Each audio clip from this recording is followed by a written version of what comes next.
Heia! A áudio newsletter da Mastertech, que é natural, mas também artificial. Eu sou a Camila Schutt e estou aqui com o Fábio Ribeiro para mais uma Sexta Técnica. E o tema de hoje se dá novamente por um furor no Twitter, chamado Agentic Coding. Palavra, termo, expressão criada devido ao lançamento do Claude Code no dia 24 de fevereiro, Fábio Ribeiro. Ouvindo assim, Agentic Coding, seria, agente de programação, programação por agentes, sei lá. O que você chutaria que é isso? Vamos explicar para a turma tecnicamente, mas eu quero saber o que você acha. Eu acharia que é o meu programador de estimação, um assistente para que me ajudasse a montar códigos, algo do tipo. Não. Não? Sim e não. Aliás, deixa eu só fazer uma pausa aqui. Eu tenho acompanhado as notícias de inteligência artificial nos últimos 2 anos, isso tem pautado a Mastertech, os nossos canais todos. E eu te falei isso em off, né? As últimas notícias, elas mostram uma espécie de guinada em todas as soluções artificiais. Elas não estão mais apontando necessariamente para o usuário doméstico, usuário corporativo, usuário comum, naquilo que a gente convencionou chamar de IA generativa apenas. Mas, ultimamente, os releases todos têm se dedicado a mostrar o quanto elas avançaram na sua capacidade de escrever códigos. É como se a missão dessas soluções tivesse mudado subitamente para: se a gente der autonomia para que as pessoas passem a programar elas mesmas, elas vão resolver os problemas que elas querem, independente de qual inteligência artificial elas usarem. Ou seja, a inteligência artificial deixa de ser fim e passa a ser meio. Eu estou correto nessa interpretação, cara? Sem dúvida nenhuma, Fábio, porque é o seu programador de estimação, mas isso tem mais a ver com ferramentas como Cursor, Windsurf e outros. Quando eu falo de Agentic Coding, eu estou falando de uma área de pesquisa maior que viabiliza uma pessoa técnica ficar ainda mais preparada para lidar com code bases.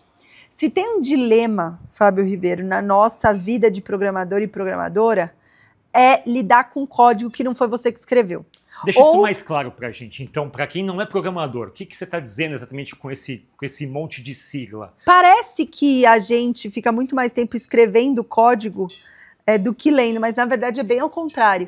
A razão, inclusive, é de 6-1, Fábio Ribeiro. Sabia dessa razão? É meio que um número mágico. 6-1 Você passa 6 vezes mais tempo lendo e entendendo código do que escrevendo código. Mas eu acho que essa razão se aplica também ao ato de escrever potencialmente, mas naturalmente. Pensando que a gente gasta muito mais tempo entendendo e lendo código do que produzindo código, Agentic Coding tem a ver com você permitir que essas code bases sejam fontes de dados para um agente te ajudar a programar sobre elas. E acho que aí está a diferença, e de novo, tudo isso é muito novo, né, Fá? Então essas definições também estão todas muito novas.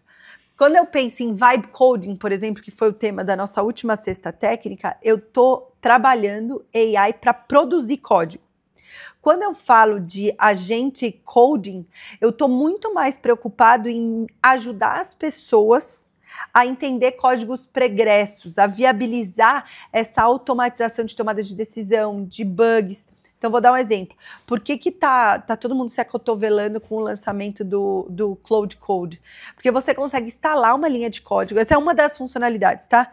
Mas uma das que mais me chamou a atenção como programador é você consegue instalar uma linha de código no seu computador que viabiliza você conversar com code bases passadas. Então, eu entro nessa linha de código e falo Claude Research. E aí você pode fazer perguntas sobre aquela database que você deu. Então, vamos supor que eu fiz há 10 anos atrás o site da Mastertech. E eu já não me lembro mais qual foi o sistema de autenticação de usuários que eu usei.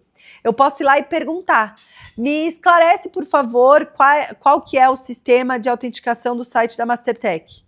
E aí ele vai me responder: e você acha que é adequado manter ou a gente deveria fazer um upgrade? E aí você consegue trocar ideia com esse com essa base de código, Fá. Então, eu não sei se isso fica claro para quem não é programador, e esse é o core dessa cesta técnica.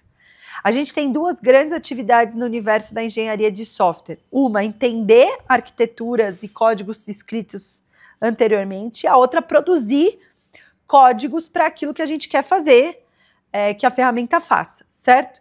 No meio do caminho aí tem bugs, porque eu vou ter que resolver. Entre o que eu desejo e o que eu tenho ou eu vou fazer, tem uma diferença enorme. Então tem aí, um outro dilema típico da vida de programação, que é resolver bugs. E o Agent Coding está olhando muito mais para essa questão de relacionamento e gestão dessas bases de código, mais do que necessariamente só criar mais e mais código. Que era, inclusive, isso vai entrar na live que a gente vai fazer no dia 13 de março. Se você não está sabendo o que é isso, corre lá no Instagram da Mastertech para você se inscrever. Que é a dupla perfeita, Fábio Ribeiro, do Vibe Coding com Agentic Coding. Por quê?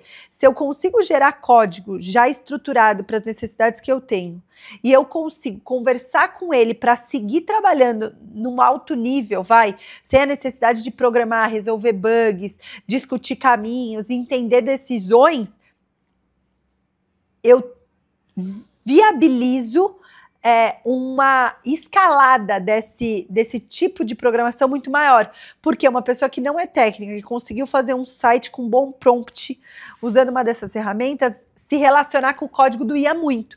Com o Cloud Code, ela vai se relacionar de forma transacional, humana, com essa base de código. Então, essa duplinha aí pode revolucionar muito o mercado. Então, deixa eu ver se eu entendi. Então, quando a gente fala do Vibe Coding, eu estou propondo uma solução que dê às pessoas a capacidade de serem programadoras. Essa é um parceiro genuíno, é um programador, é uma parceria para atividade de programação muito genuína. Eu, por exemplo, através da filosofia do Vibe Coding, eu posso emular a persona de um programador, certo?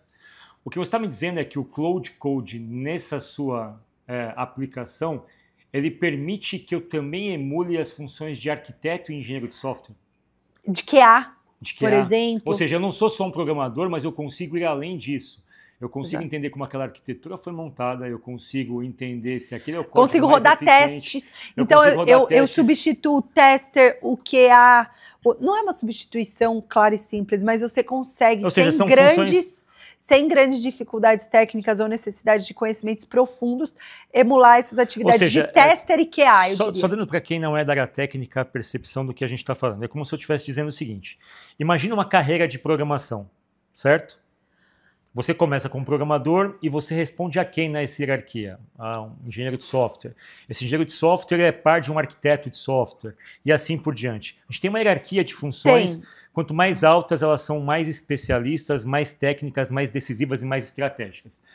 O que a gente está dizendo é que a gente não só pode hoje atuar como um programador não tendo pré-requisito técnico, mas também através dessas soluções de suporte eu posso rodar outras funções estratégicas mais complexas que me permitem ter essas visões que até então eram visões típicas de um especialista muito raro, digamos assim, dentro dessas hierarquias. Ou seja, é quase como se ele fosse um complemento, como se eu estivesse atuando sim como um programador, mas com acesso direto a alguém que faz essa função, alguém artificialmente criado, que faz essa função um pouco mais estratégica, mais arquitetural, certo?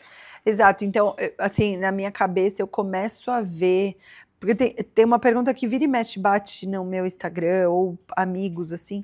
Ai, Camila, você advogou tanto, né, para que as pessoas aprendessem a programar.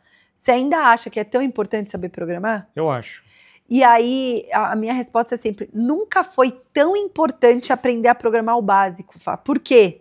Com conhecimento básico, munido de ferramentas certas, de uma lógica de programação correta, hoje você consegue resultados muito mais rápidos do que você conseguia anteriormente, Fá. Antes você precisava de muito mais conhecimento, estudo para conseguir dar os primeiros passos comerciais. Hoje, com o pouco que você... E quando eu falo pouco, é conhecimento específico de lógica mesmo. Você já consegue dar passos muito efetivos, Fá. Então, acho que nunca foi tão urgente aprender a programar o básico. Me dá uma hipótese de aplicação dessa função do Cloud para um nível executivo, por exemplo. Imagina que eu sou uma pessoa hoje que acabei de entrar numa empresa e vou chefiar a equipe de TI. O que você faria com uma solução como essa para se certificar em que terreno você está pisando, de como você poderia gerenciar seus sistemas, para ver se eles estão otimizados? O que você poderia fazer com uma solução como essa? Não, você consegue hoje, sendo leigo, fazer perguntas qualitativas para uma base de código. Então, tirar dúvidas sobre regras de negócio, se é isso mesmo que o código está fazendo, se ele está otimizado para esse parâmetro. Hoje já é viável. Se ele tem hoje aspectos de segurança compatíveis com as melhores práticas, eu poderia fazer essa pergunta e ele responderia de que forma, tecnicamente, por exemplo? Não, como se fosse um prompt do ChatGPT, Fá. Eu acho que a grande revolução do Cloud Code aqui, pelos primeiros testes... É um Google dentro do código. É o ChatGPT dentro do código. Dentro do código. Porque não é nem só sobre busca, ele de fato articula sobre aquilo. Então, na minha cabeça, o insight aqui é que cada vez mais programadores, pessoas que querem programar, vão ter que olhar para o contexto e para o entendimento do negócio como a principal necessidade. Estruturar a informação e o seu pedido vai ser a parte mais importante. De resto, eu vejo equipes técnicas organizando um setup mínimo para empoderar pessoas da empresa de outras áreas a produzir essas ferramentas, sabe? Eu vejo hoje um reposicionamento dos times de TI depois dessas primeiras especulações de vibe coding e de agent coding. O time técnico vai ser responsável pelo setup. Eu vou ter que investir nessa galera para que eles consigam tomar decisões, otimizar gastos e tal, treinar pessoas para que essas próprias pessoas possam desenvolver as próprias ferramentas. Fala. Deixa eu ver se eu entendi, então. Qual que foi a grande sacada do ponto de vista estratégico da Anthropic com essa versão do Claude? A gente falou recentemente que em testes, soluções artificiais não se saíam melhores do que seres humanos em atividades de programação de média complexidade para resolver bugs, por exemplo. Que elas perdiam contexto, enfim, que um ser humano ainda era melhor do que uma solução artificial para corrigir bugs de média complexidade. Quando a Anthropic, através da sua solução que chama Claude, lança essa versão que você está falando para os nossos ouvintes, você precisa dar permissão para que ela acesse códigos internos teus. Sim. Então, é quase como se fosse estrategicamente o seguinte: eu, para virar um melhor programador artificial, preciso ter acesso às memórias de programação humanas para entender como os seres humanos criaram soluções para dilemas de negócios, para a partir disso melhorar minha capacidade de programar. O que eu estou dizendo é o seguinte: esses códigos não estavam abertos para eles serem treinados, certo? Depende, então, assim, né? Na empresa, se eu faço uso de uma ferramenta corporativa, na empresa normalmente essas bases de código estão abertas. Por exemplo, as bases de inteligência artificial, os modelos de inteligência artificial LLM não teriam acesso autorizado a como um software foi programado. Você tem acesso à teoria da programação e de como as coisas poderiam ser programadas. Mas à medida que você, para instalar o Claude, precisa dar permissões internas, ele passa a ter acesso a algo que até então não estava dentro da base de treinamento, que é o jeito que a Camila criou o site da Mastertech para resolver um dilema técnico que ela tinha, e aquilo tinha algum tipo de plasticidade de programação que a partir do momento que eu dou autorização, o Claude tem acesso e ele melhora a sua capacidade de programar, inclusive. O que eu estou dizendo é, estrategicamente, a grande sacada foi criar um produto onde você tem acesso a uma base de informações que não estava disponível. E, como consequência, você melhora ainda mais a sua capacidade de programação, entendeu? Fiz me expressar, né? Não, até porque, só um parênteses, né? O Claude Code está em beta. Ele está aberto só para pessoas técnicas. Justamente, eu acho que pelo que você falou, tipo, quando você pede uma explicação de uma base de dados e tal, a resposta ainda ela é técnica e a gente vai ter que aprender a usar isso a nosso favor, entendeu, Fá? E não como um substituto, e não como um parceiro. Então, principalmente no que diz respeito a Agentic Tools, Agent Coding Tools, né, que são ferramentas de programação por agentes, enfim, eu acho que cada vez mais a gente vai ter pessoas técnicas conseguindo usufruir muito bem disso para não serem substituídas, sabe? Sim. E aí elas vão ter que fazer esse setup, é isso que eu quero dizer com setup, sabe? Sim. Mas eu tô me essa referindo, organização para que outras pessoas mais leigas, no bom sentido da palavra leiga, possam ter todo esse impacto. Mas eu estou me referindo ao próprio modelo como negócio da Cloudica, pelo seguinte... o modelo de negócio, você quer dizer? Porque assim, uma IA programar, a gente sabe que ela programa, mas uma IA saber programar como um humano programa é um outro step, é um outro passo. Você poder se relacionar como um humano, né? É assim, porque uma IA programar é uma derivação matemática e estatística de um código. Você, obviamente, dá uma missão e ela vai chegar na construção de um código de acordo com a sintaxe daquela linguagem. Agora, você poder se relacionar com isso como você faria com o humano. Agora, eu poder entender como um ser humano criou um programa sendo uma inteligência artificial, inteligência artificial, saber como um ser humano resolveu aquele problema, me amplia a minha capacidade de fazer jogadas. Sim. É quase como se eu estivesse programando uma IA para jogar xadrez. É o risco. Ela vai jogar matematicamente. Era o risco que a gente tinha, Fá, de não conseguir entender o que a IA fez. Sim. Com esse tipo de ferramenta, eu não tenho mais esse risco. Ou seja, ela tem o melhor dos dois mundos. Exatamente. Ela passa a ter a capacidade matemático-estatístico-lógica da coisa, mas, eventualmente, a forma como os seres humanos se relacionam com problemas complexos. Exatamente. Então, acho que a grande sacada estratégica da Claude foi criar um produto para acessar uma base que é uma base não pública. Não, e para acessar códigos que vão ser cada vez mais artificiais, né? Ela anteveu um desafio de produto mesmo, que ela mesma, que é, cada vez mais a gente vai ter código gerado por máquina. Como é que eu vou maximizar a capacidade dos humanos entenderem? Cloud Code. Exato. E como é que eu vou conseguir resolver problemas de complexidade que até então eu não entendo ou não consigo resolver porque eu não tenho a sagacidade humana diante de um problema de negócios, enfim.